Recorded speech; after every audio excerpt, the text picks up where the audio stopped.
Hello, hello. Good afternoon, my friends. Good evening, all. How we doing today? We got some news. We have some things. We have some things to discuss today. We have some news. We have things happening. Things are happening. Things are happening. Shout. No, no, no. I can't. I'm at my office. There's people working like right there. I gotta keep it to a keep it calm a little bit. But no, things are happening. Things are happening. We have news. We have like serious stories. We have realities. Um, we have things in the works. Can you believe it? So, welcome in. As we get going, make sure to like the video, like, subscribe, do all of that. Help me out here. Push it all together. Big times, big things ongoing. Big things ongoing. And to be fair, I think we should have expected this. I'll talk about that in a minute. But if you were in yesterday's live and Saturday's in particular, in the video that I put out on Saturday and in yesterday's live, I was talking about a meeting that was set to happen like Sunday today that would hopefully shake things loose. And I have to think things might be shook loose. Things might be shook loose indeed. Sometimes it's just the money, you know?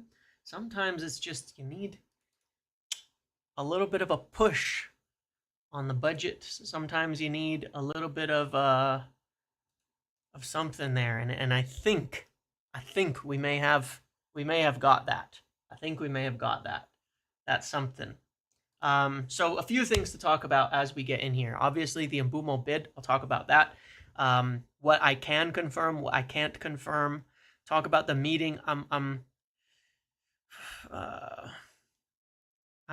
still like been waiting for a message back all day, and yesterday as well. That there would be about these meetings and what might come. One second, I apologize. I always get a phone call right as I start here.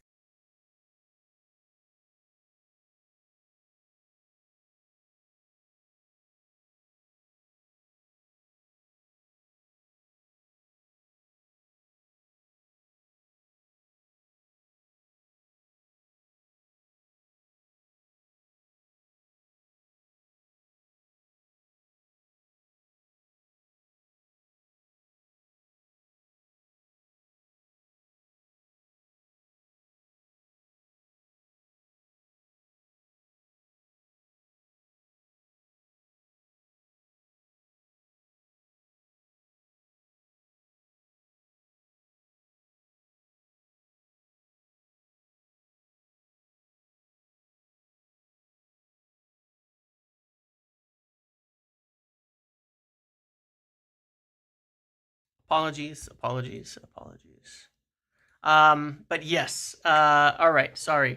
Apologies. Yeah, ordering a takeaway. I was getting my banh mi ordered. Just needed to make sure they had directions to get into the building.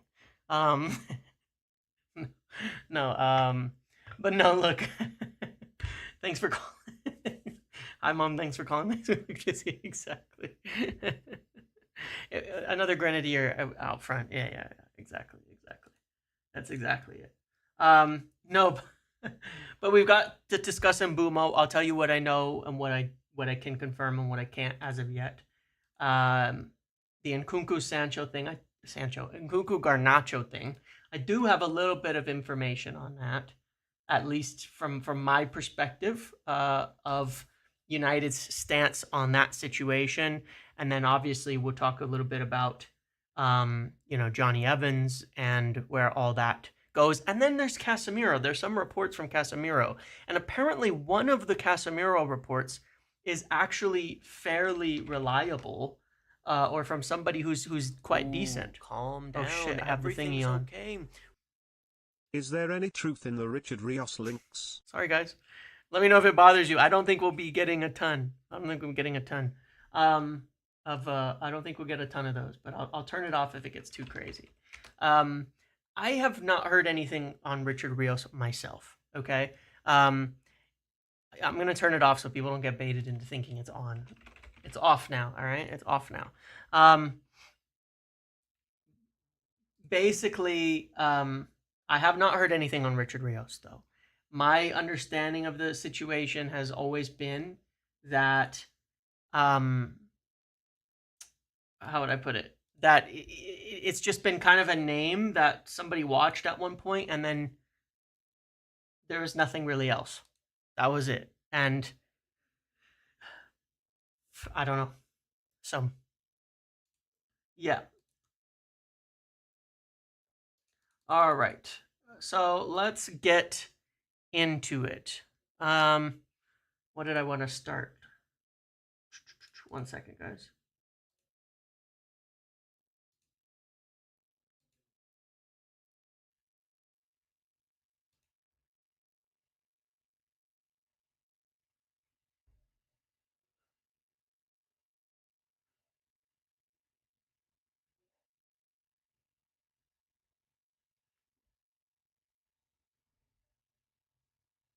One second. Apologies. Just looking for something.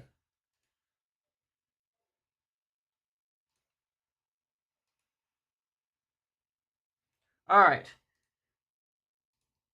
All right. Here we go. Sorry. He says Mount wants to stay at United. Yeah, I was just looking at this from Fabrizio real quick.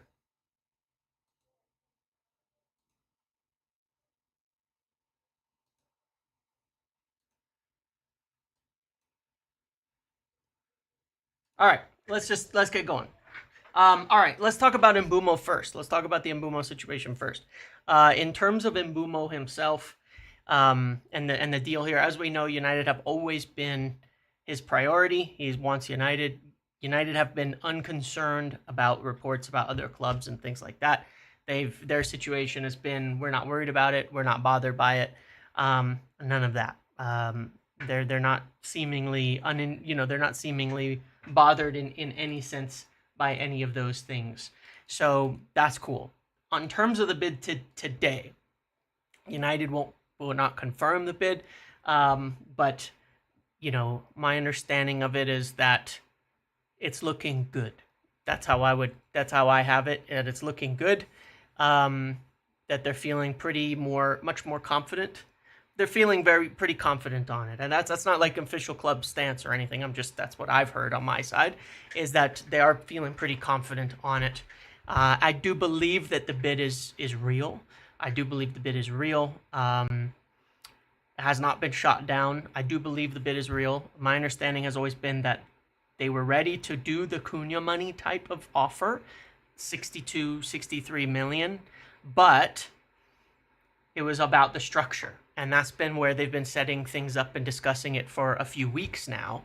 And it appears that they feel they've reached a structure that is probably close enough to being accepted by Brentford that this should move forward. And maybe there will be some little negotiations over further things. But I believe that from their side, they feel it's a good offer that is really well within what Brentford will want, that the overall package meets, the total price. That's how I've always heard it. So hopefully it does. Hopefully we'll find out. I'm keeping my phone open and everything ready just in case I hear anything on that front. When I say structure, I mean like how the add-ons work, what it is. I don't know. Maybe they went ahead and just did a straight 62 million bid or something this time. I have no idea yet as to what the bid would actually be. Yeah. So we'll see. We'll see in that sense as of now. Yeah, we will see. So, but I am feeling good. I am feeling good because I do believe that there is a real second offer on the table. I believe it's accurate. Oh, Jonathan, you're back. You're back. 10 gifted memberships to the community. Thank you, Jonathan. Appreciate that very much. Thank you, buddy. You have to make sure you get yourself one again, too. But yes, thank you very much. No, we'll talk about Nkunku. There's truth to the Nkunku story. There very much is, but I want to explain exactly what it's all about. and exactly what our position is, because I do know it pretty certainly in that respect, what the position is on Nkunku. But yes, thank you, Jonathan. But yes, the Mbeumo thing, I'm feeling very good about this. There you go. And there you joined yourself. I'm feeling very good about this. Is this following the United meetings? More meetings, please run on number one. Well, to a degree, yes. In fact, it's a pretty much a direct, to me, it's a direct result of it, because, when you're talking about money, as I was sharing the other day, one of the uncomfortable truths that is there, like one of the uncomfortable things, is that the Glazers still control the money. And we don't know what our budget was, especially before July 30th or July 1st, June 30th. We don't know what it was. And that potentially, to a degree, we might be sitting there saying we actually can't offer more until we get together to have these finance meetings, these end of year meetings, these discussions, these things like that, and figure out exactly where it's going to go on that. And I know that, as I was saying yesterday and as I was saying on Saturday, these meetings almost always result in movement. Either, things, another bid goes, another thing happens, something else occurs. Almost always they result in fairly significant movement forward. And so, that's very, very encouraging to me that this is coming at the same time. And I think it means we're pressing ahead with our next phase of summer, which is to make sure we get Mbeumo in before that preseason date, and make sure that happens, and then get on to our next target and be ready to move on it. Because we do also have some sales and things moving now. And I think it's a good time to make a decision. What do we actually do next in this? So that's all very, very good. Yeah, that's fine.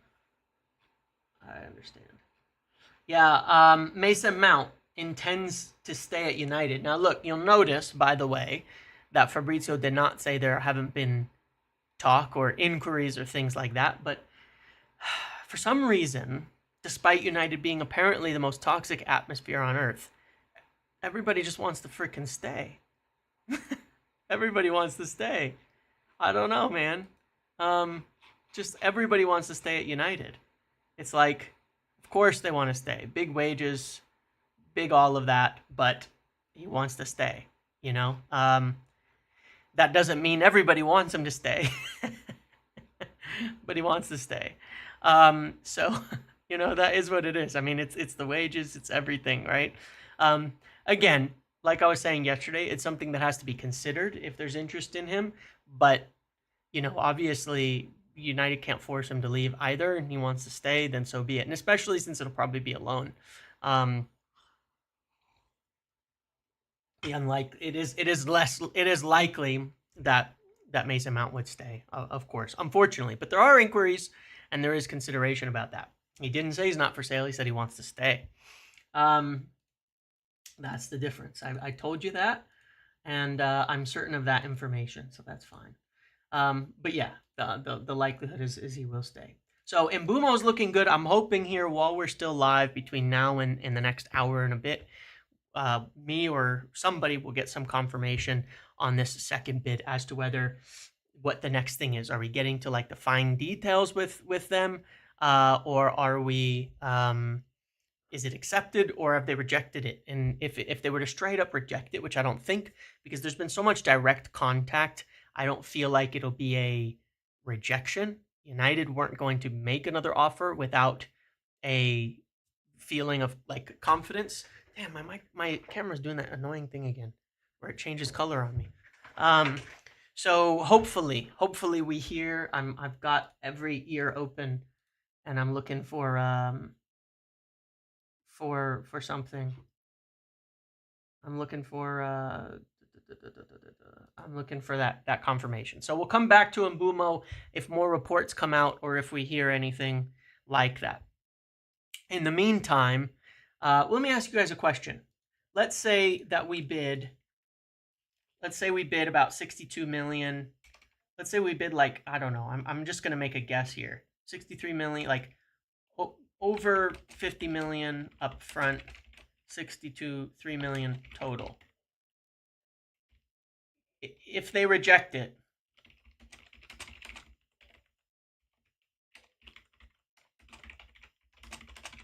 what would you guys do? I want to know. I want your opinions. Not that it matters. What do you guys think? If they reject that, should we walk away?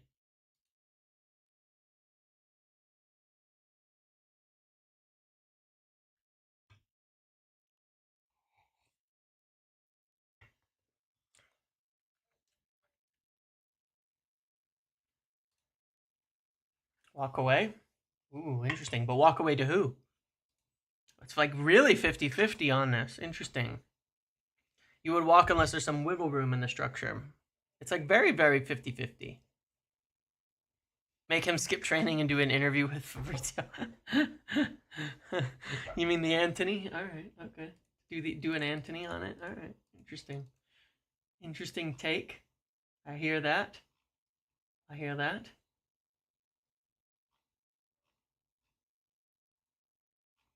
I hear you.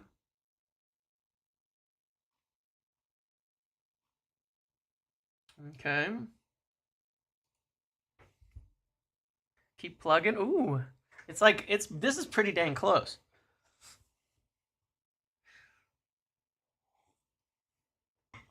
This is pretty dang close.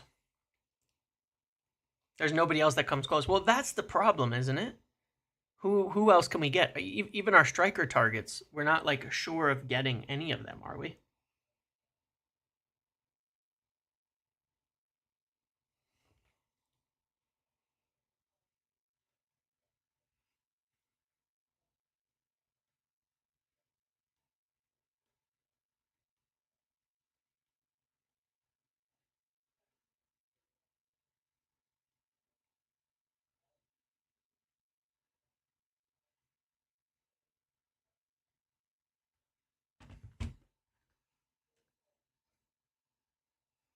I'm being oblivious. Kudus has been mentioned. I wouldn't buy Kudus. And Kudus is like 70, 80 million. I wouldn't buy Kudus. I would go nowhere near the Kudus deal. Absolutely. I absolutely wouldn't. I don't think Kudus is anywhere near his price point. We have the advantage on it, so I'd sit on it. Xavi Simons is 80 million. He's not better either. And there's a big risk in buying from the Bundesliga, in my opinion. I'm not going to change my feelings on that. I wouldn't, like, if you're going to pay 80 million euros for Xavi Simons, you should just pay it for Mbeumo. Jacob Ramsey?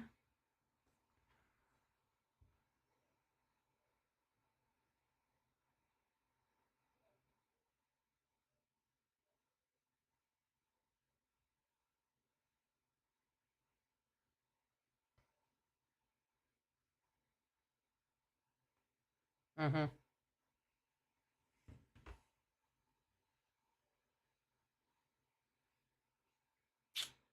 Morgan Rogers? Well, none of these. I don't think you're getting any of those. I think you're going to pay way more than that. As a release clause, yeah. I mean, I think Mbeumo's still the best option. But it's interesting. So, 51% say keep working on it. Interesting. Interesting. Fair. I would tend to agree. It's like 50-50. Yeah, I don't know why it doesn't have like a total, but it's probably just a rounding error.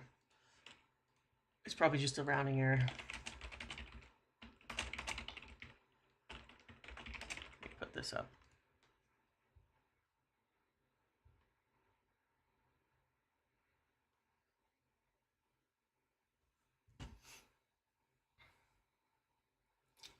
Yuckers is better than any bully striker. I would tend to agree personally, but that's neither here nor there, except Harry Kane, of course.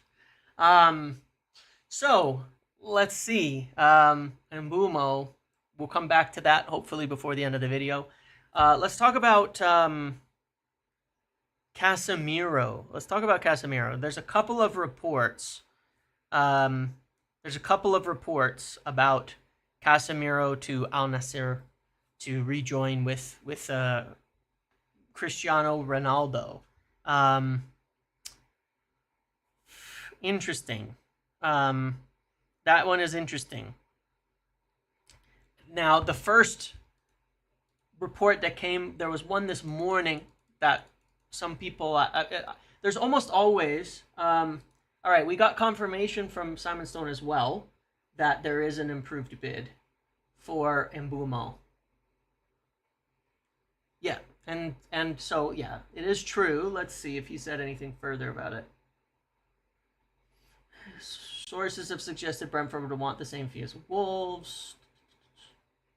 They're due to continue this week. Okay, so it seems like basically our bid has not been rejected, and that we're moving into the advanced kind of confirmations. Yeah, we're moving into like the advanced talks, essentially, aspect of the deal. So there you go. This is good. That's a good sign. That's a good sign. We're moving into the advanced-ish stage of this. I would suggest then that our bid is close enough. We weren't expecting to do a second bid unless we were feeling confident of it, and based on what I've heard, they're feeling good about it. So it seems like it's going to move towards talks continuing throughout the week to reach a full agreement on the deal. So it's likely down into the details, and that's really, really good. All right, so that's good. We'll come back to it if anything else gets reported, but this is looking really good. It looks like we're really close. It looks like we are really, really close to the Mbeumo deal getting over the line. And then the interesting thing is, we want to get, one of the sort of the talking points and messages here is that we want to get the team sorted before this preseason and all that, which obviously we must. We must get Ruben Amorim, his team, ahead of July 7th, and the striker is a big part of that. Is a big part of that. Second bid in, will it be Mbeumo or Mbeumo? I think it'll be Mbeumo. We've been optimistic on this the whole time. Everybody's kind of good. Everybody's settled, and we can move forward.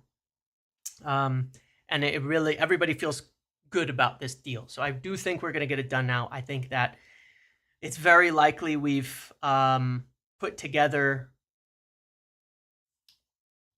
more money able to get this thing done, and that would be a result of these kinds of meetings and all of that. So that is very good. On Casemiro, one of the Saudi sources was apparently decent, but we've seen so many rumors before that we're going to need more. We're going to need more before we can feel good about this one. We're definitely going to need more before we can feel like there's anything actually in this. Now, on the other side of it, we do know that Casemiro would be happy to stay at United for another season. I don't see players wanting to go to the Middle East right now. That is an interesting point, obviously, without getting into too much more. That is definitely an interesting point. It seems a bit crazy. We cannot sign Buati. Buati wouldn't be signable even until January. No, I wouldn't kill it off. Because if there's interest there, then cool. And we know that United would like to move him on. And we know that, that I don't think he's ever said like completely no to Saudi either. So it's just been whether somebody's actually going to come in. So that's kind of that. We'll see if somebody else can kind of confirm this, because I genuinely no idea on the Saudi side of it. Now, some people will message me after these lives when I bring it up, who I know watch the videos and will tell me like whether whatever rumor or something like that is true or not. So we'll see if I get a message later on about that will confirm Or, you know what? Let me actually just message somebody really quick right now, just in case. Hold on, because there's some people who seem to know. 1 second.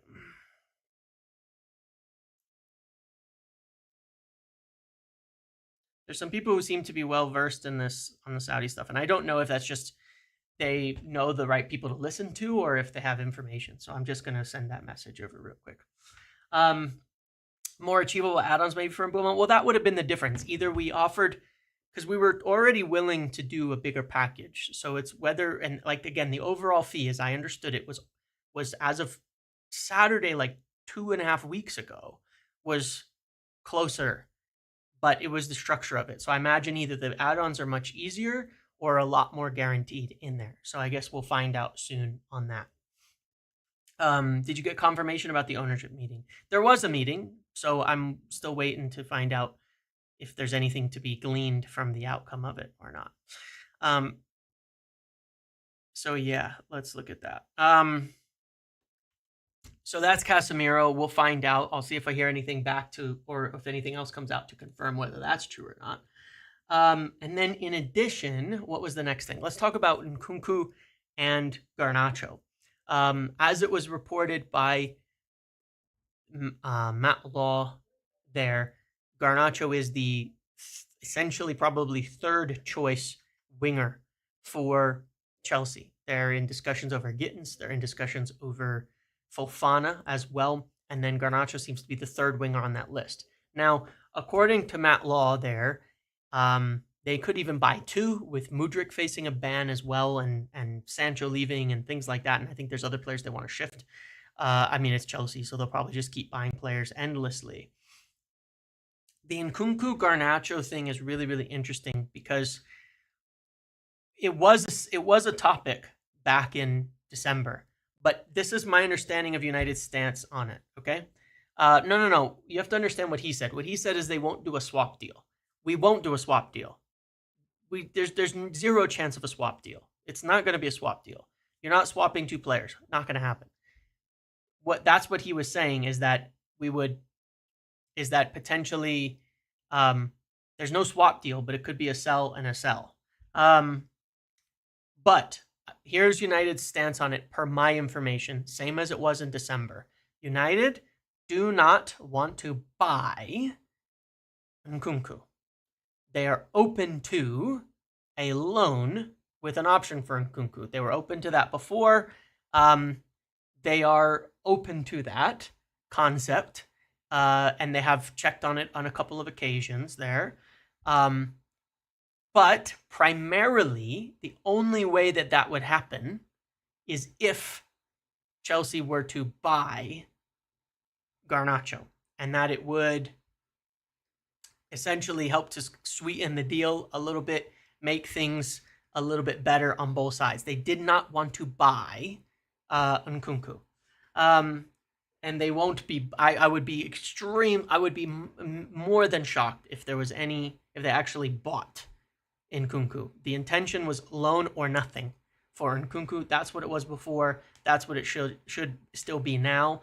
And it would be like you guys are bad negotiators. See, this is the issue, right? You guys want to talk about like why can't we sell players?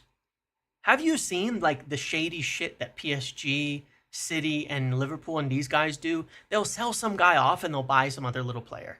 It happens all the time. They do these little fucking deals to move PSR around and to make things work. We have a fucking problem. We have a fucking problem with Garnacho, okay? We have a serious problem. Have you guys gotten that yet? We have a real problem with Garnacho. How are we going to sell this guy? Who's going to buy him? He could end up sitting on a bench rotting in the under-23s next season. Like, we might have to be willing to play ball a little bit on things with clubs in order to make things happen. You know? Like there's things that happen. And you can say like there just are. I mean, Liverpool paid an enormous amount of money for Wirtz, and then you ask why does Kwanzaa go for 40 million? Hello? This is absolutely a part of the game. they're going to get this big profit from that, from Kwanzaa as an academy kid, right? He's an academy player, or he's pure profit or something like that. That literally covers their entire purchase of Florian Wirtz. Like, from a PSR perspective. So sometimes deals get made, and it works out for everybody. This is something that should be not totally written off, because sometimes you have to do things you may not totally love to make a deal. If we were able to sell Garnacho for 50 million and what we had to do was take Nkunku on loan, I will bite your hand off for that deal. I will absolutely snap it off at the fingers, right for that. I'll take it. I'll take it in a heartbeat. You don't even have to ask. I will take that deal because it gives us an enormous amount of spending space. And that's why we could do it. And you say, well, they have other players we should want. Yeah, take it at the risk, yeah. But the thing is that maybe they don't want to sell us those players, and maybe we don't want to buy in those positions. This is a cheap thing that's low risk that we could do, potentially, because it won't happen if we don't. You understand? Like, it won't happen if it's not cheap, low risk. And, that would be the way that we approach it. We're not going to pay 40 million for Nkunku. I mean, we weren't willing to before, and I don't think we would be willing to now.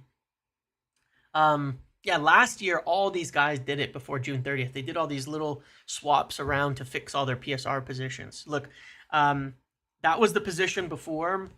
I would be unbelievably shocked if we went ahead and paid some money for Nkunku. I would be absolutely shocked if we paid any money for Nkunku. Yeah, Athletic confirming the bid as well. Nothing else of detail in there, but as I said, it is definitely true. It is definitely true. Everybody knows it's true on the price.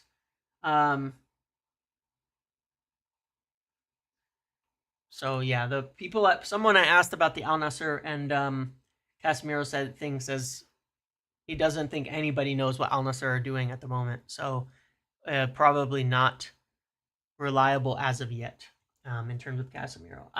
My feeling then is let's put the Casemiro thing out of our mind and just believe he's going to stay because there's not much else we can do. So, yeah. That's pretty much it. Let's put the Casemiro thing out of our mind because there's nobody who can really confirm this at the moment.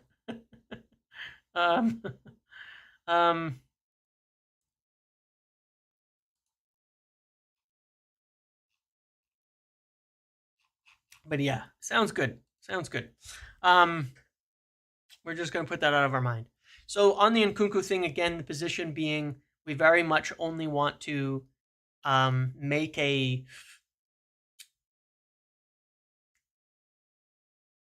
our position, United's position was a loan, and that was it. And if it's something that could get us the deal for Garnacho and get him off of the club, out of the club, get that big PSR break, then that is going to be very, very big. So I'm supportive of the deal in that case. If it is a way that we can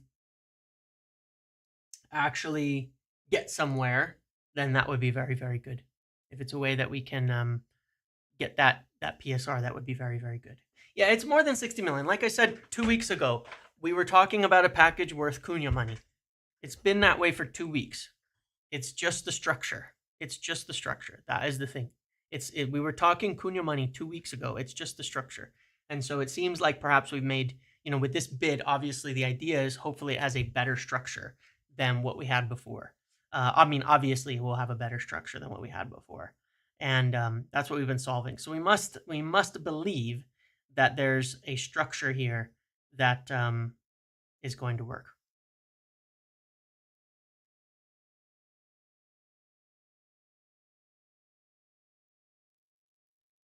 So there we go. 63. No, the ones that were yesterday were just somewhat guesses, but the reality is that can we say how the Athletic is sent? No, it's yeah, well, because it's not like that. Here's what happens. Okay, somebody, because people do this. and for some reason it's only me that gets criticized for this, by the way. But one report comes out, and then everybody goes and asks, myself included, goes and asks based on that, and then everybody comes out with their answer. So, like last time this happened a few weeks ago, it was everybody came back and said, no, there's actually no bid.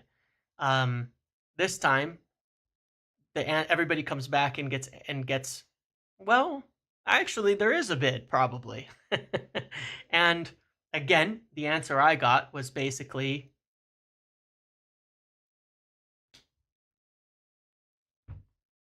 I think it's going to happen. That's how I interpret it. I think we're nearing the end game on this. So I think Mbeumo will happen. Now I think we're nearing the end of this saga.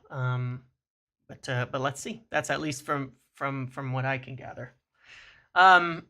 So yeah, Casemiro, we can kind of put that out of our minds. The Nkunku and Garnacho thing, I'm not at all putting out of my mind, because it may be a route, a sweetener, something you got to take to balance getting a sale of of Garnacho, and I think it's worth it if we can do that. I think it's worth it if we can get 50 million. If we can get 50 million for Garnacho, then that's great. Nkunku and Stern should KO weeks. I really don't care if we can get the 50 million. If we can get the 50 million, then I really don't care.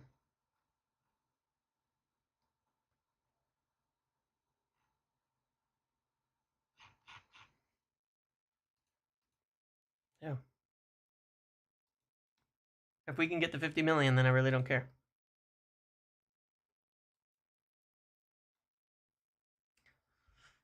Any new sponsors coming this summer? Well, there certainly might be, because we've lost a couple, and this is one of the things that they set up some new people to work on to do, and so we certainly need some that would help financially. Maybe it's one of the subjects of the meeting. You never know.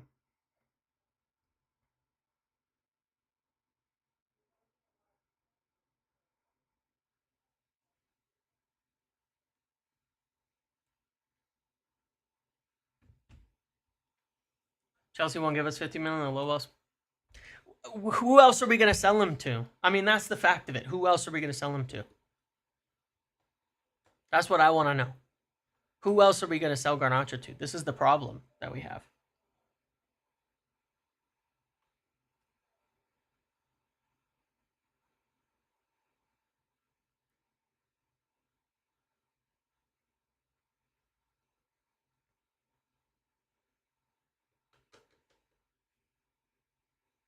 You don't care if we lose 11 million paying Nkunku's wages? No. If we get 50 million in PSR space that allows us to rebuild our team, that's worth 10 million. I can do math. I can do math. 50 million is greater than 10. Like, I know my camera keeps switching the color. It's really weird. I bought a new one. It does the exact same thing. 50 million is more than 10. Look at Sancho. We had a situation with Sancho where he didn't want to leave. We couldn't get it done. And then what's happened the last few years? We've got nothing. Nothing out of it. And now we're still struggling to sell him. We can't make that decision.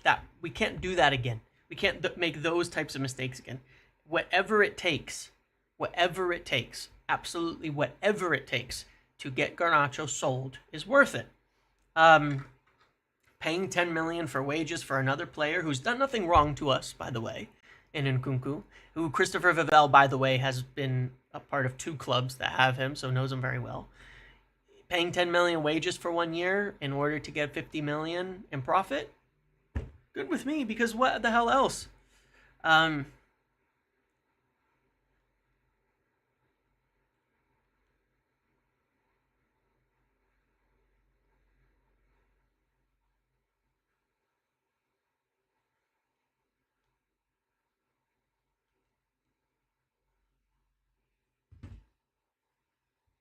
His injuries concern me. Yeah, I mean, um, he had some major injuries, didn't he? That was a bit of an issue, huh? But he wasn't injured a lot last year. I saw some people say that, but you're not correct, aren't you? Are you? He was not injured last year. I don't know where people are getting that from. He only missed like the end of the season, 6 games. He was actually not injured like at all with a knock. I mean, maybe he wasn't even injured. It was like the end of the season, but you guys are people confused? He only missed the end of the season, April 30th onwards. He wasn't injured last year.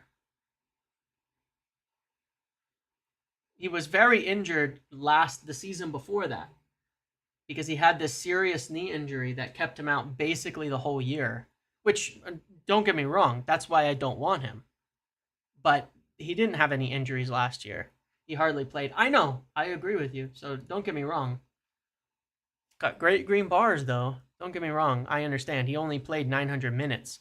He only had 9 starts. That being said, 5 goals and assists in 900 minutes is a decent return. He just didn't fucking play.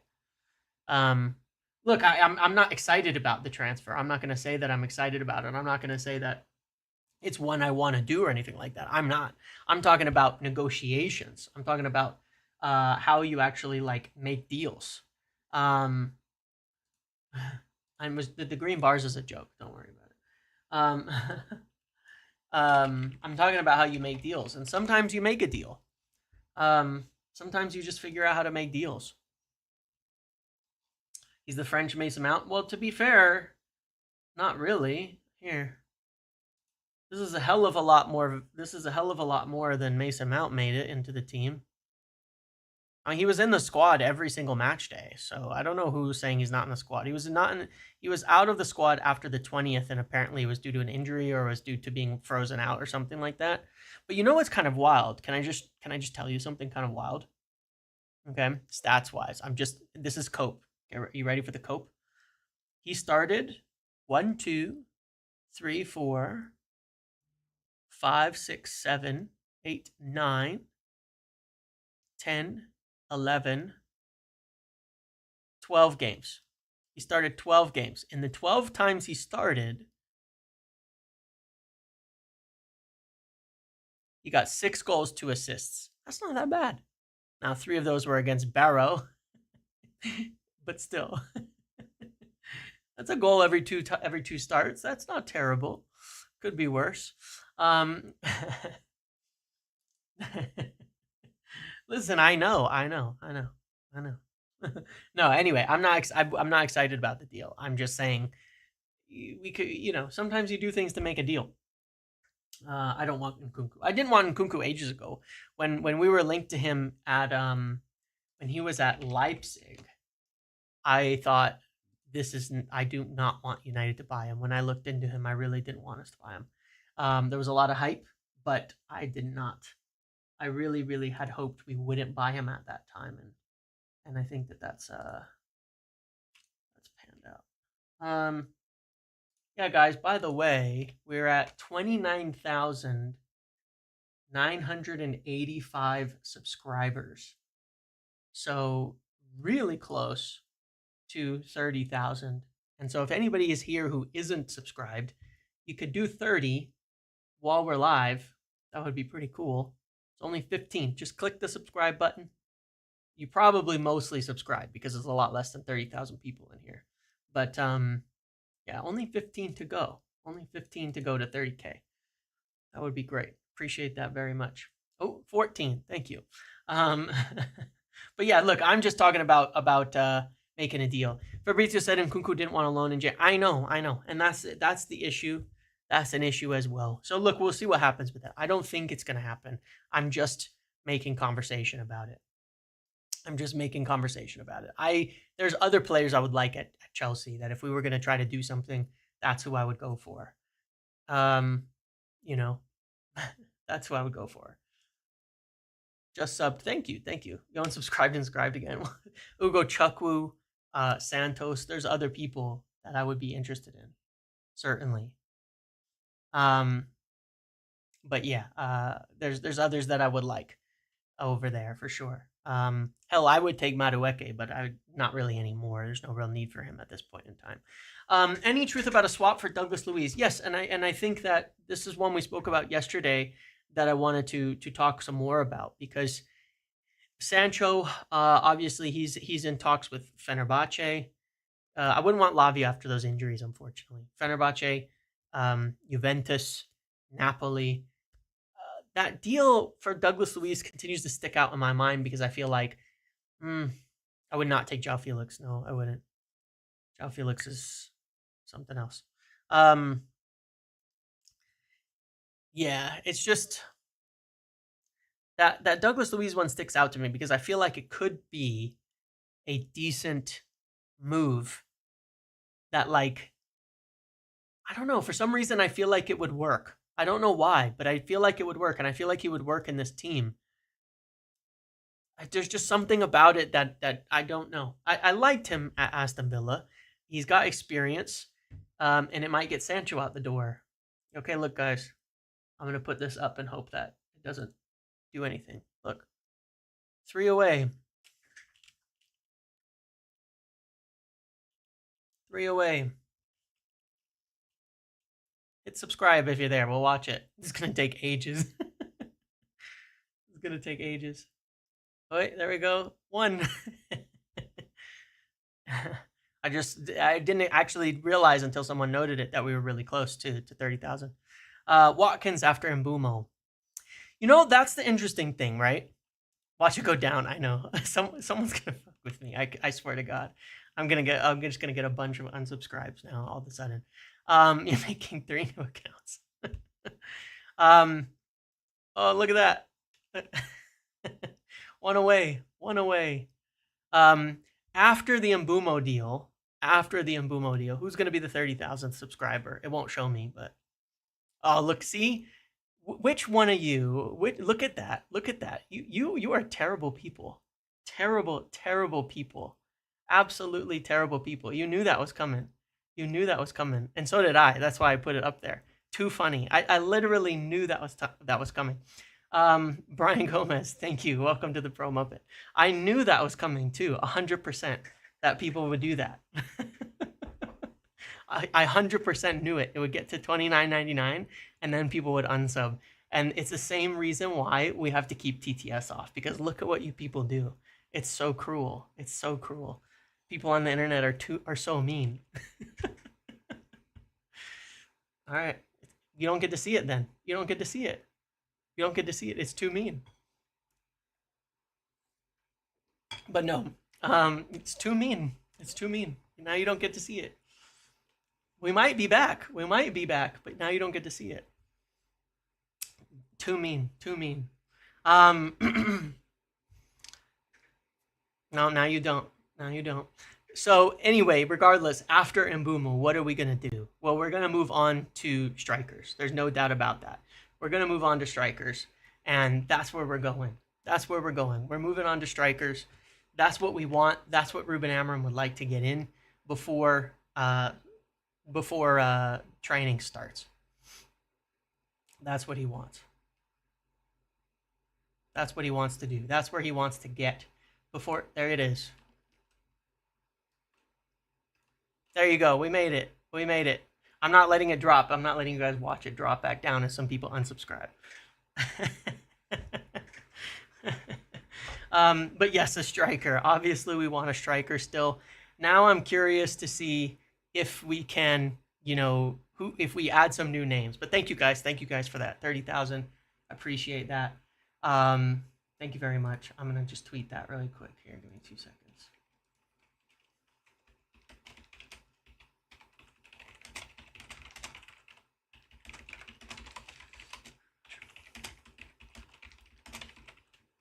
Means a lot. Appreciate all the support. Appreciate it from everybody. Thank you very much for that. Very, very kind. Very, very kind. After, screwing with me for a minute and dropping it back down. Too mean. The road to 25K. Yeah, we're coming back down. But no, thank you guys. It really means a lot. We'll go for 50 next. Graham Bailey linked us to that one striker from Belgium League. Do you know his name? I don't know. Day one. Thank you guys. Thank you very much. Appreciate it. Bring back TTS to celebrate. Yeah, I will in a minute. Hopefully over the summer, obviously on the tour, there'll be some pretty cool stuff to look at. But oh yeah, okay, I remember. What's the name now? But but yeah, maybe we'll get some new names. And part of, like I said, where we're doing all these little checks and things as well. Tolu or Arokadare. Interesting. Is is Arokadare, something like that. Is we're doing all these little checks. It doesn't mean we're going for players. Like same thing with Nkunku, same thing with Emi Martinez, same thing with everybody on that. Is that just because we do these checks doesn't mean we're going for the move. So when like someone says, hey, Nkunku, we're talking, then or we're interested, that doesn't mean we're going to do it. It just means there's an interest. And so that's why we're even discussing it. But I am curious to see if any new names come out in the coming days about striker. Do we make approaches for some new players while we're still kind of waiting? You know what I mean? On like the on the Gyökeres situation, on all of that. Zorro sending 10 memberships to the community. Thank you very much. Appreciate that. It means a lot. Thank you, Zorro. Thank you for that. Remember, we do have this Enzo kid who we sent out on loan as well. James, last week you said you wanted to check something with Šeško and Arsenal. Why don't got any news on Šeško? I don't know. I still haven't like been able to find out any more, and nobody seems to know. I think Arsenal are still kind of doing their normal thing, they're just still progressing on both deals, and I guess we leave it at that, But thank you, Zorro. Thank you very much. Appreciate that. No, we're definitely not going to pay 40 million for Martinez. There's no doubt about that. But we're doing a lot of these checks, and a lot of these checks don't necessarily mean they're going to be purchased. A lot of these checks don't necessarily mean anything. But yeah, I really, to be quite honest, do not know what happens after Mbeumo, but we're still following. The Gyökeres deal is still such a strange one. It's very, very strange. If I was Arsenal, I'd be confused too, because if I'm sitting there and I'm an Arsenal fan, I'm saying, how the hell do we not have a striker in the door yet? Like, we should have a striker in the door.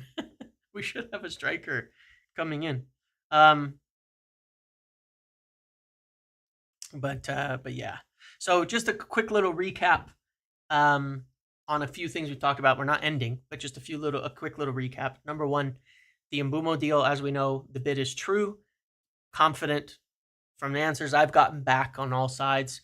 Feeling good about this. I believe what will happen now is they'll move into details on this bid, which should indicate that it's close enough that, like, I don't know that it's like an accept reject situation now. It may be like a we yap about the details and then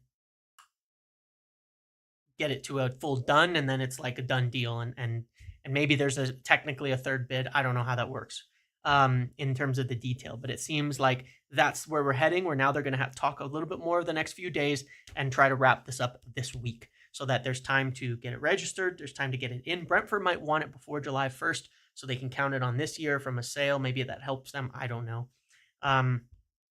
But that way it's ready. There's always the little bit of time that it takes to get things set up, get done, so that Mbeumo will be there day one of training camp. That's what we need. So that's the intention, to now get it done this week and get that movement. There's a meeting. I'm still waiting for some information on the outcome of it, but I would believe the bid is linked to that as well, and more talks to happen.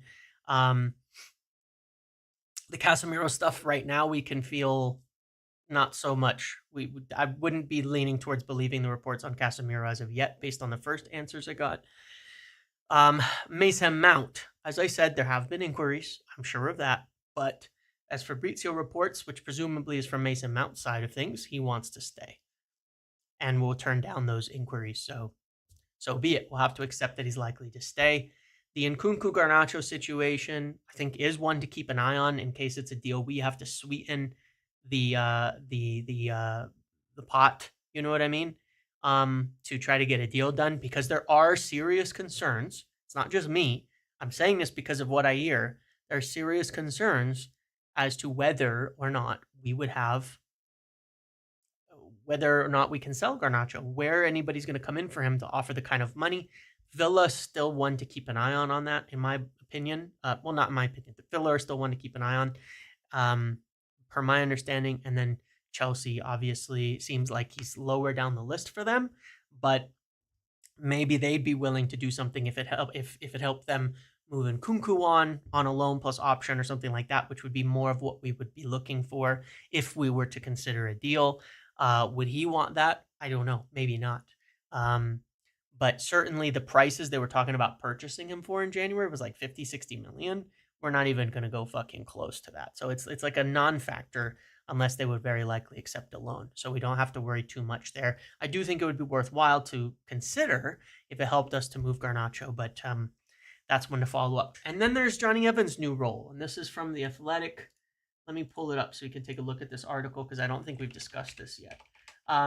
Now, we had somebody who was doing the loans management recently, and I can't remember whether they left or whether they're still there, but I remember something about this, and now I can't remember it at all.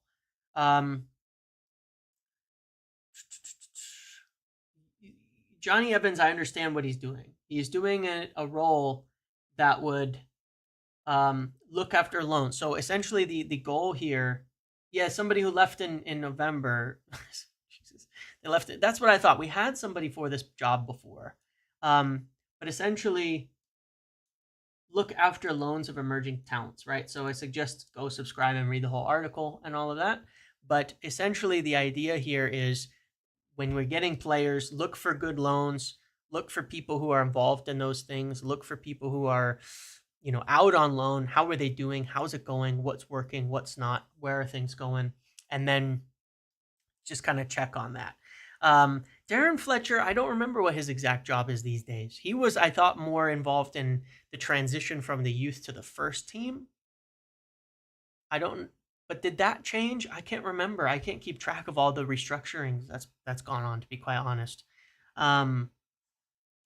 We did try to get that form. That's right. There was a report about that, James, and I can't remember. Yeah, Darren is about transitioning the youth to the first team. And Fletcher was also involved in loans. I do know that too. Les Perry, that's right. Les Perry was a guy who was doing the job before, and specifically. So I would imagine, it's maybe something like Fletcher's overseeing, but we're also going to need an additional new academy director too, and that will be somebody that works with these guys, like works with Johnny Evans, works with Darren Fletcher. So yeah, it seems like this is a part of the overall restructure. So what is the Nick Cox's job then? Well, his is to look after the academy itself. Like the players who are there, yes, some of it might be who should go on loan and where should they develop. But somebody's job is going to be to look after those loans themselves and follow them up, watch the games, make the calls, keep up on them, check on them, and then we will still need somebody to do that. To actually run the academy, where the players playing, moving them up tiers, down tiers, the coaches, the tactics, the strategies, the everything. I mean, that's a big job, the academy director. It certainly shouldn't be somebody we leave off the important thing.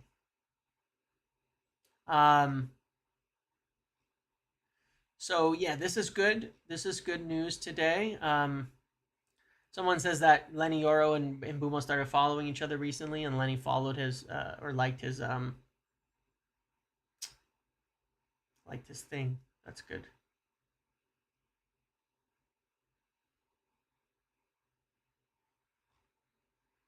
So look, again, just as a reminder, we've had this thing on the table with Brentford of being willing to pay over the 60 million for a while. Um, but this the structure. Just because I saw some more questions, but it's the structure that's been in question. So if we're submitting a new offer, then the structure must be close to what we believe would be acceptable. And remember, Nick Cox will be here for a while. Still, he's going to be here for what, a couple months or something like that until we transition into a new person. Do you think there's any truth to the rumors a few months ago of Jim Fraser joining the Academy record? Well, I was going to talk about that. I spoke about that and said at the time they were incorrect because remember, Nick Cox has not been sacked. Okay, he's taking a step up, and he's done a great job. And so I think that maybe there was some slight links to it, but they were premature or just based on a connection between a few people. And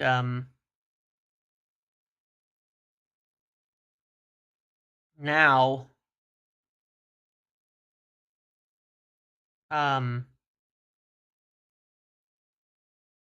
excuse me, now maybe there is something in it because some people maybe know him. And that would be potentially good. He did a good job, I believe, at Chelsea. I remember looking into that at the time and thinking, hey, he's actually done pretty good. But I don't know enough about all the overall academies. What I do know, obviously, is that we have a former City Academy director on the staff, so I'm sure he knows what to do in terms of putting it together. I'm not particularly worried about it, that's for sure. So, yeah, Fraser was maybe just somebody that is known to some of the people at United, and so potentially could come forward.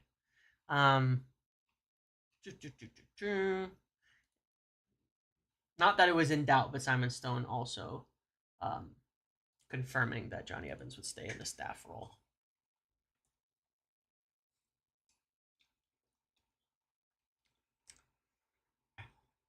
Yeah, Fabrizio tweeting. Yeah, look, a striker's always been next. I cannot stress enough that a striker is the next thing and has always, like, they want a striker. And I think this is absolutely vital. We haven't done this in a while.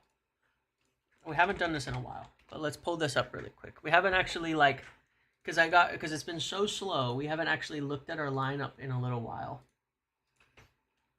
and said, what are we actually going to play? But now that Mbeumo was close, and we're pretty positive that we're going to get him,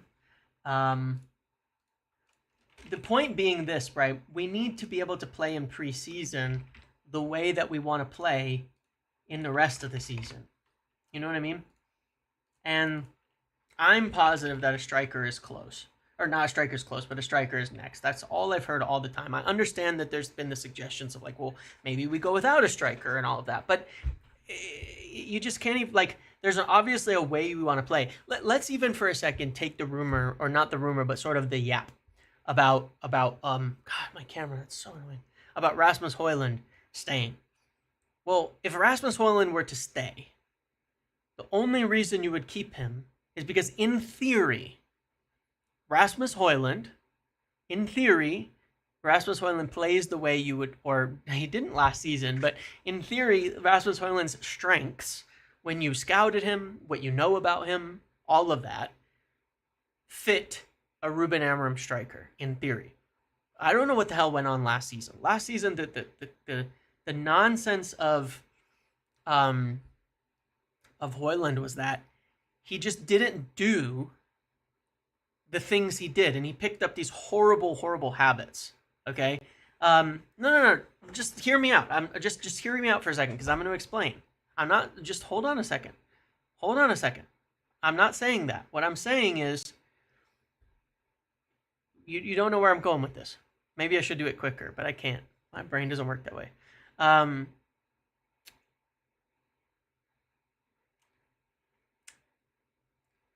In theory, when he was good in his first season, did a decent job. What he did in, like, the Champions League at that time was run in behind, run in the channels, finish. He's actually a decent finisher. Um, he's actually a decent finisher. In theory, those basic skills are good for an Amorim center forward, especially with Cunha and Mbeumo in there. You want someone stretching the pitch, running the channels, working hard, getting on the end of a lot of transitions, a lot of channel running and balls in behind and all of that stuff. There were attributes that he had in theory that made him fit. Last season, however, he picked up a ton of horrible habits, like the worst possible habits, namely twerking on defenders 24/7. He's completely stopped running. His effort levels dropped off a cliff, in my opinion. He stopped running the channels. He started sitting on the defenders. It was just like pure weakness. Like, just picked up just ridiculously bad habits. Okay. And that's nonsense. Like, you can't do that, right? That doesn't work. My point is, in theory, as a natural skill set, Rasmus Højlund fits more than Xerxes into the way that you want to play under Ruben Amorim, because he wants a striker like Xerxes is going to drop into the same spots as Cunha. Okay, that's one of the downsides of it. Let's just do it, right? So the problem with Xerxes is that you're often going to have him drop into the same spots. This is not how Amorim wants to play football, where this is how it gets really stagnant. I really like Xerxes, but Cunha in particular and him are really, really similar in that respect of where they're going to drop in and play. You're going to have a hard time playing the way you want to play under Ruben Amorim if you have to use Xerxes in training. Okay? In theory, if you were going to be able to run Højlund in training, where he's not facing, where he can just do the motions, in training, Rasmus Højlund fits better. Okay? In training, Rasmus Højlund fits better, because he will do the runs and things like that when it's a no-pressure situation. He can run in behind, do the movements and things like that. So in theory here, the concept is we need a striker for sure, because we can't really train with Xerxes at the 9. If we train with Xerxes in the 9, it's going to change the whole way we play football. You understand? Because it's going to mean you have to push these guys forward and drop them in and play it more like a 3-4-1-2. So we can't train with Xerxes unless we're not getting a striker. We can train with Højlund. And so even some of the talk with Højlund is like, what I could understand is that, I know this sounds nuts, if we are going to get a striker, it would be good until they're in for Rasmus to stay and play the way we want to play, because it will work us in together. Then you upgrade him to a better player, and immediately things are improved. So, but look, we need a striker. There's just no doubt about it. We need a striker, and the idea is to get it. Now, again, you look at your options here, and I actually think it's a little bit slim. I think that you're looking like, if you don't use players twice, I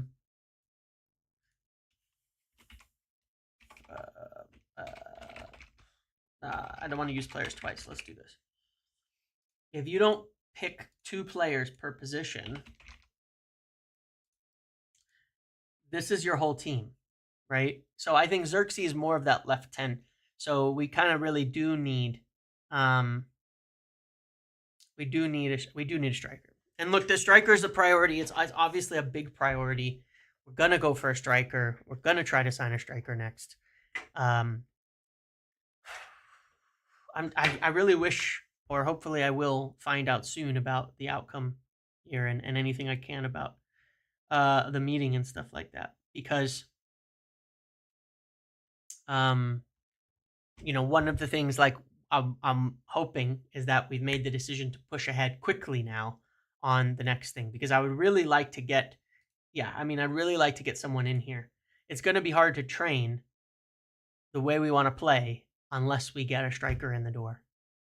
Like I said, that's my biggest concern. If we don't get a striker in the door early doors, then you're either training with Højlund, probably your best bet, frankly, or you're training with Xerxes. And that's going to change the way that we want to play, for sure. So, yeah, that would change. And I like if we, so we do need that striker now. We definitely do. And I think we'll go for one. I do. Not think, I'm quite certain we will go for one, per at least my information. I've been pretty consistent on that.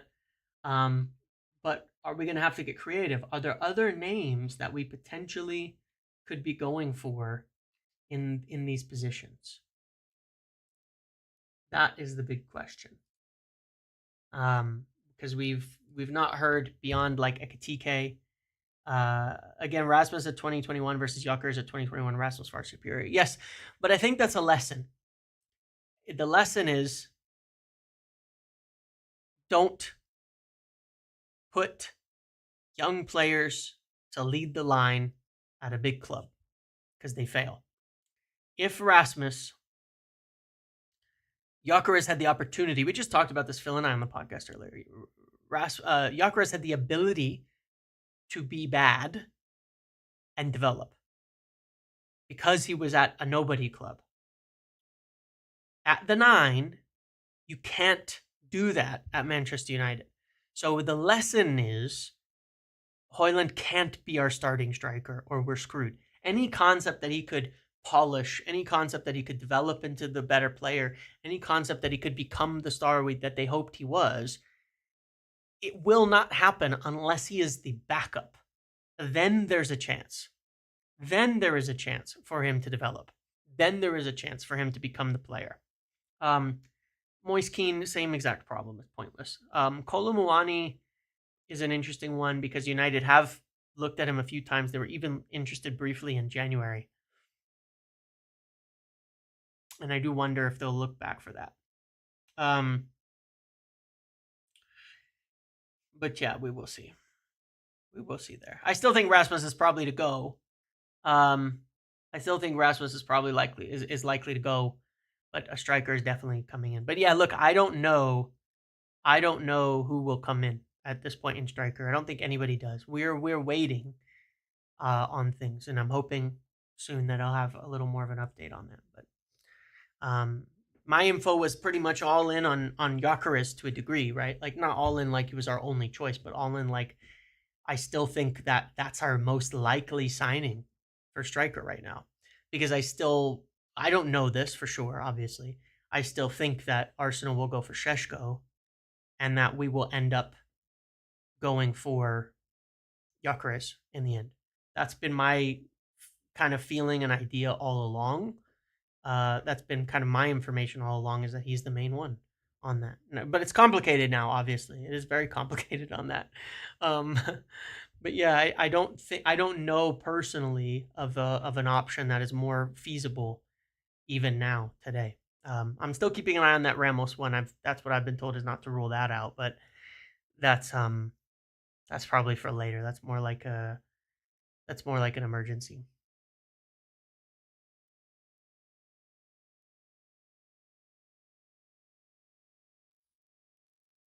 So yeah. Well, can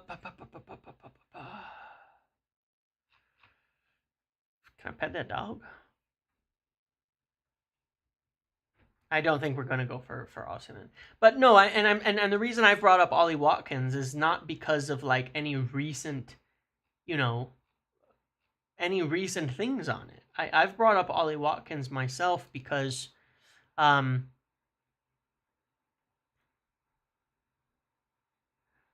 I've brought up Ollie Watkins because we've had interest in the past, and Villa are a club that could be interested in Garnacho. So when you start thinking about how we can move Garnacho on, that's why I said I'm not ruling out that Nkunku thing. I'm thinking about players we've had interest in that, like, who have we had interest in that could give us an out for Garnacho? Nkunku there at Chelsea, Ollie Watkins, Villa, those are two clubs that are interested in him where there's players we've been interested in.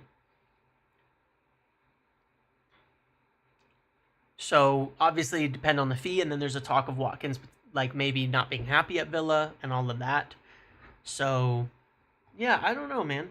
That's just one I'm keeping an eye on until or unless it gets ruled out. Because it's like, well, where's he going to go as well? If Arsenal end up going for him, well, then Gyökeres is available. So, yeah. And you know, there was an article the other day by Jonathan Norcroft about United looking at more Premier League proven players. And you know what's really funny? Is this was supposed to happen last summer. And it was part of the reason why, like, I don't know what happened. I really don't know exactly why this happened. But going into last summer, our major targets were Michael Olise, Gerard Braithwaite, João Gomez, and Amadou Onana. Okay? Those were like major targets in the different positions. I'd still take any of them in a heartbeat for what it's worth. And then we bought no Premier League players. And it was this whole thing because Wilcox came in, and you remember I did so much reporting on this at the time about Wilcox's feelings about the squad, feelings about the club, feelings about the lack of physicality, the lack of being able to deal with the Premier League, all of that kind of stuff. And we were supposed to target Premier League players, and we were scouting all these Premier League players, and we were looking at Premier League players, and I was like, hey, these are all the targets. It's one of the reasons I got so much heat for the summer off of like the big lists and stuff, is because we had all these Premier League players that we were supposed to go for. Now, to be fair, Michael Olise specifically wanted to go to a Premier League, a Champions League club at the time, and went off to Bayern, and so turned us down in the end. But that one was one we were following really, really tightly for quite a while. To this day, I know that for an actual fact. We were following it really, really tightly. Then there's Amadou Onana, who said in his interview that we did go for him. João Gomez, who we definitely were following, and Gerard Braithwaite, who we submitted a $50 million bid for. But we wanted proven players, and then we ended up getting none. And it's just, maybe financially we weren't ready to pay. Maybe Ten Hag doesn't like Premier League players. I mean, we kind of know that. Besides Mason Mount, who played 2 games in the Dutch league, so I guess that counts for him. But it's like a year later, now we're doing it. And you can see the effect it had on us. Even with the guys I like, Xerxes, but you can see it with all of them. Xerxes, Ugarte, De Ligt, Mazraoui, even Lenny Yoro, though he's young, so I'll give him the benefit of the doubt on that. Younger. The adjustment to the Prem was rough. The adjustment to the Premier League was rough on all of them. And it's a big reason why we didn't get better, even though I quite like some of the signings, is because it was rough. Dealing with the pace of the Premier League was really, really tough. So, you know, I think it's a big reason why, you know, we should have done better. We did poorly, I guess I would say. Like, it's a big reason why we did so poorly, why we didn't improve from the 15th in performance we had the year before to this one, is because it took, like, if you look at them, Joshua Xerxes only started to get going in the second half of the season, got injured. De Ligt started to maybe get a little bit better, got injured. Lenny Yoro actually did started going in the second half of the season and started performing really well. Mazraoui started a little bit stronger, but then was totally burnt out by the end of the year. And Ugarte, well, I'm not going to get into the debate on that again. And then we bought Patrick Dorgu in January, and he took a bit of time, and he's going to need some adjustment time. So it was like, even if they're good signings, they didn't really help us last year, like at all. you know, a few at the end. Like Lenny and Ugarte were big in the Europa run in the last couple of rounds. Other than that, there was basically no contribution to the season in the end, and that's what they want to. We can't afford to do that again this summer. Hence Cunha, hence Mbeumo, they've got to hit the ground and fly. Like they've got to go right away and kick on. And realistically, we probably should get at least one more Prem player. But that's why I'm like, Ollie Watkins, if he can come in and give 15 goals, if that's what we end up turning to, is someone like that who can come in and do 15 goals season one, sign me up. I'm in with it. In addition to the guys that we got, I'm in because that will actually get us doing better. But it's predictable. Hit the ground and fly. I know. They don't need to hit the ground and run. They need to hit the ground and just like take off, like bounce and go to the moon. You know, the running is not enough. They gotta fly. They gotta land and then they gotta go. But yeah, with some players, it takes more time to make an impact. Especially younger players. I think it takes time to get an impact. I mean, you have to bear in mind Xerxes was young, Ugarte's young, Lenny's young, Dorgu's young, and De Ligt is even fairly young. Mazraoui's the only like senior player purchased, and he actually started a bit better, and then fell off as the season went down. So, I think that yeah, we have to do better this summer in terms of players coming in who can make a difference pretty quickly. We definitely have to do better in that respect. We can't afford to be bad. We can't afford to be bad to start.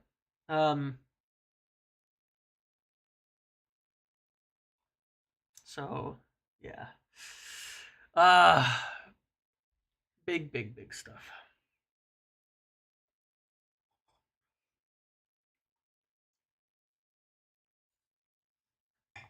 Might take John Duran on loan.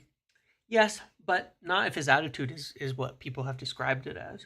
Like if there are actual attitude issues, we just don't need more bad eggs.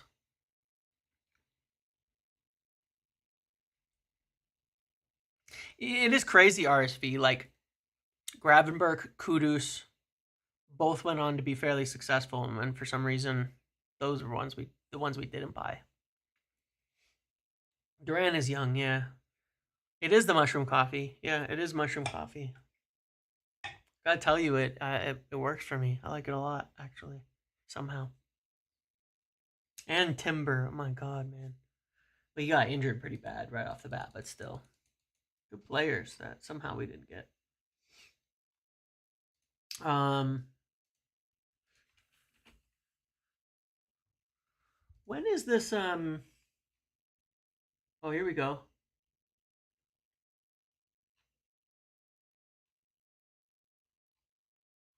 Marzio's posting his stuff, so I was trying to see if there's any update. Oh, Gakpo, man. It's funny too because Cody Gakpo was really liked. Like Ten Hag got it all backwards. Ten Hag got it all backwards. Cody Gakpo, man. He was a much better player than Antony. And a lot of people said it, but then we ended up spending double on Antony instead of Cody Gakpo. Like I'm not saying Gakpo's amazing, but he's for 30 million. He would have been a good signing. Nice one. Um, let's see.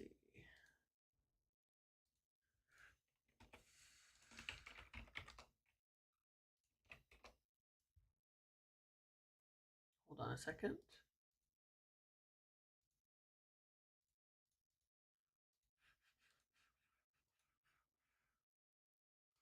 There's just a couple more articles from Mbeumo coming out. I wanted to see if there's anything new in them beyond what we already saw.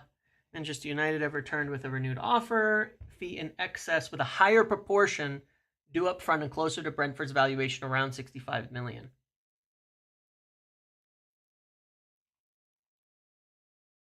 United remain confident.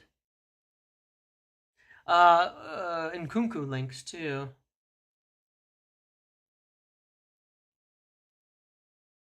I Interesting. So ESPN, Rob Dawson reporting, we've returned with a new offer, uh, over 60 million with a higher proportion due up front and closer to Brentford. So it seems like maybe we're like around 55 plus 7 or 8. So we're almost. It seems like we're almost there.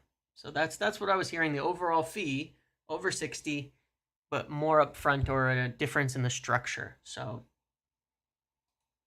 we've kind of been here a while, but it seems like we've been able to increase the upfront fee on this as well. That's good.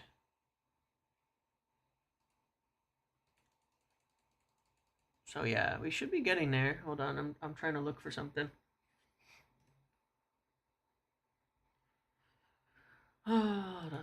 So yeah, that's good. And then it says that anyways, we're confident, suitable payment structure before the tour, blah blah blah.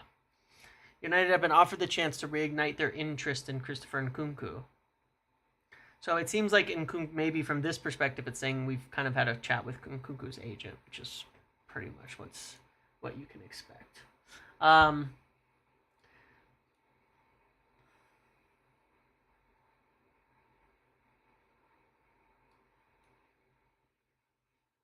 The Times has a different take on this offer. The Times have a different take on this offer. Here's an interesting one.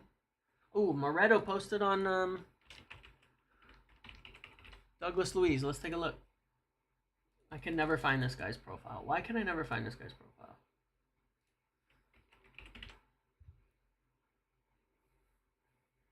There it is. Is it? I don't see anything new.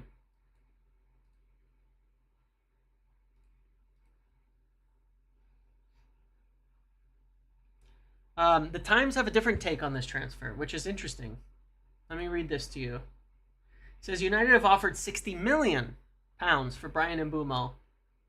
Talks between them continued. Brentford are holding out for 62.5 million. It says United have gone back with a bid worth in the region of 60 million. All right, whatever then. Are awaiting response. So we must be really close. I mean, we must be like this close. Within a couple million. It's probably, again, we're close. We're very, very close. They also. Oh, this is the same art. This is the same as what ESPN say. Offered the chance to sign Nkunku. Chelsea are trying to sign one. Alejandro Garnacho's on Chelsea's list. But they're expected to return with a bid for Gittins. Yeah.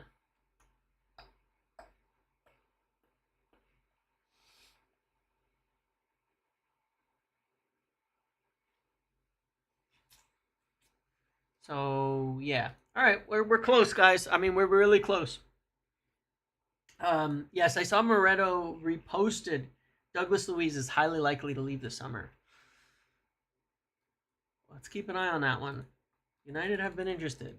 You never know. We could get something with Sancho. That would be intriguing. And just check DiMarzio because he's doing his nightly blast.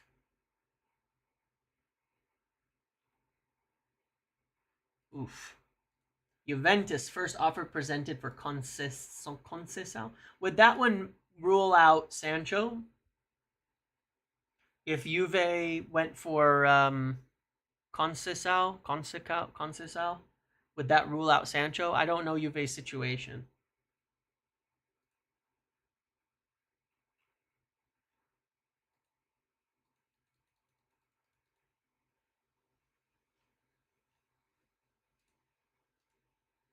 Yes. Wasn't he already on loan with them? Palace want Douglas Luiz. Oh, motherfucker.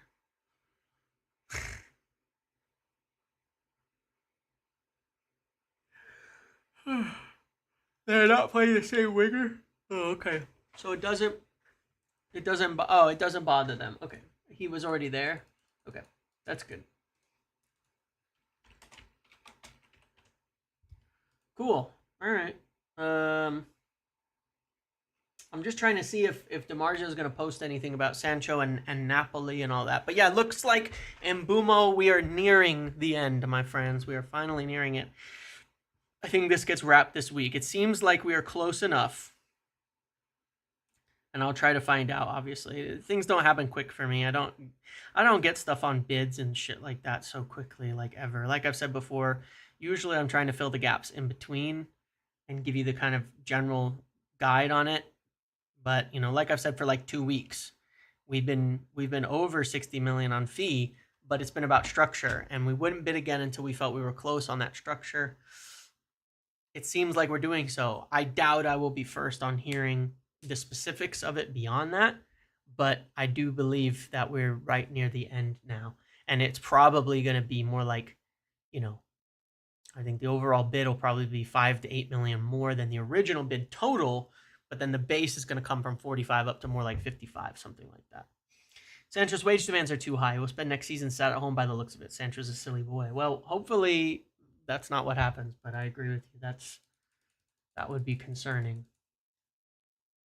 And that is my concern too. But hey, maybe Fenerbahce or something like that as well. You never know. There's other clubs potentially in there. Well, and that's what I'm looking at. Fenerbahce could pay his wages. So if Fenerbahce are at the table, then and with the high wages, and Napoli and Juventus are at the table with a more ordinary offer, surely he can take one of them. If he decides he wants to prioritize football, great. If he decides he wants to prioritize money, then there's an offer too, as long as it gets done. Yeah, it looks like Nottingham Forest have signed Tim Weah. Get another American coming to the Premier League.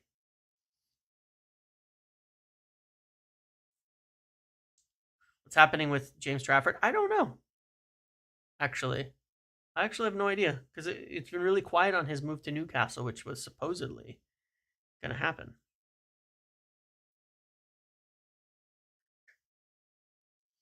Yes, let me say I do have some information on the Sancho thing. Something I kind of forgot to mention is that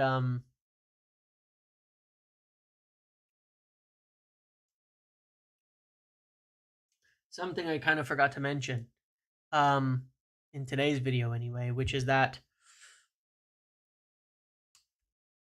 United's stance on this is they're not sitting there offering to pay Sancho's wages.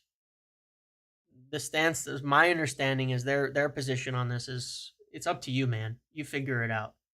You want to we only have 1 year left. We're not it's not like a 3-4 year contract that you're writing off here. You have 1 year left with us. Whatever contract you agree with another club, that's your career. Fuck all to happen to us. And you know, if another club is going to come in and offer us more to help pay it off, then sure, we'll work with it on that. But we're not going to sit there trying to solve Sancho's money problem. That's our position. So you figure it out with the club you want to sign for. So that's United's stance on it. They're not going to play softball with him because they don't like it, essentially. And they don't want to open the door to some other club coming in and being like, oh, well, you'll pay off Sancho's wages. We'll give you 15 million and we'll offer low wages and you pay him off. And then, we're just taking a loss on this just to get him off the books. We need the money we want, at least 15 million, and they sort the wage thing out themselves, or you're giving us that full 25 million so we can pay off some of the money if you decide you want to do that. But you guys figure it out and come to us with the solution rather than vice versa. I'm for it, otherwise you won't play football. Gotta lay the hard line down sometimes. And I understand that like there are things we're doing that are maybe not 100% the best for getting players out, but I think there's a bit of laying down the law and preventing clubs from continuing to take advantage of us like they have, and players taking advantage of us like they have for such a long time. The same goes for Garnacho. Obviously, if we didn't say things the way that we did, if things weren't in-house, were kept a little more in-house, it would be better. But at the same time, it really lays down the law on what is needed, what you can do, what you won't get away with at United anymore. And I think this is that cultural change we're talking about. Don't let players and people hold us hostage anymore. Eat it if you have to, just to I don't know. It's not spite, but it's like, you either decide you don't play football or you figure it out. It's not our problem anymore. You sit at home if you can't figure it out. Am I concerned with Wilcox being the lead? No, no, no. Especially because Omar has plenty of experience in the area as well. Like Omar's not just a finance CEO. You know what I mean? Like I would be concerned if Omar didn't have the experience that he has, but he does. He was involved a lot in contracts. He was involved in a lot of football stuff as well. So together, I think there's plenty. And Vivel has an enormous amount of contacts and such too. So I think as a unit, they have plenty, plenty, plenty. And where I've always heard about Wilcox from day one is where he's best is his ability to look at and analyze what's going on, understand, what is needed, what we have, what we don't have, where things aren't working, and the overall planning. I think his overall plan for rebuilding United's squad, this big plan, Wilcox has been super influential on that. I think he's got it. I think he knows what he's doing. So I'm encouraged on that respect. So I'm not worried about it. No, in essentially.